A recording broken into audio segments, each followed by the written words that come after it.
আমি কিছু কথা করতেছিলাম, কেউ শুনবো? কিছু কইলে তখন আই যা কয় না কে দেরি করতেছে কে? দেশের যে অবস্থা, কোনদিন কোনদিন বুঝি যায় নাকি আল্লাহ জানে। এর আগে একটা বিয়ে শাদী করা দরকার আছে না? বিয়ে করলে তো করাই যা, যে অবস্থা দেশে বিয়ে পাওয়াই তো সমস্যা। দেখি চেষ্টা করি কি করা যায়। চেষ্টা করলে আর পাওয়া যাবো না, এমন কোন জিনিস আছে দেশের মধ্যে যে চেষ্টা না করলে পাওয়া যায় না? চেষ্টা করা লাগবো, মন মানসিকতা থাকা লাগবো চেষ্টা। কথাটা আমার মাইন্ডে লাগলো। তুই কি বুঝা আছা আমি তোকে ভালোবাসি না, ওর জন্য কি আমি কিছুই করে পাব না?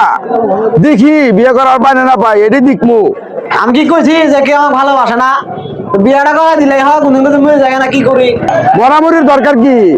আমি কালকে থেকে চেষ্টা করবো, কারো মরার দরকার নাই। আমি চেষ্টা করবো, আমার মন থেকে চেষ্টা করবো, বিয়ে বাদে করাই ছাড়া। কথা শুনে খুব ভালো লাগলো। তোর মেলা রাত হয়ে গেছে গা, এখন বাজার থেকে বাড়ির যাবো, কেউ কি যাবো? বাড়ির গেলে তো যাওয়াই যায়। তো চলো বাড়ির দিকেই যাই। তাহলে চলুক, দেরি করতেছে কে, চলুক।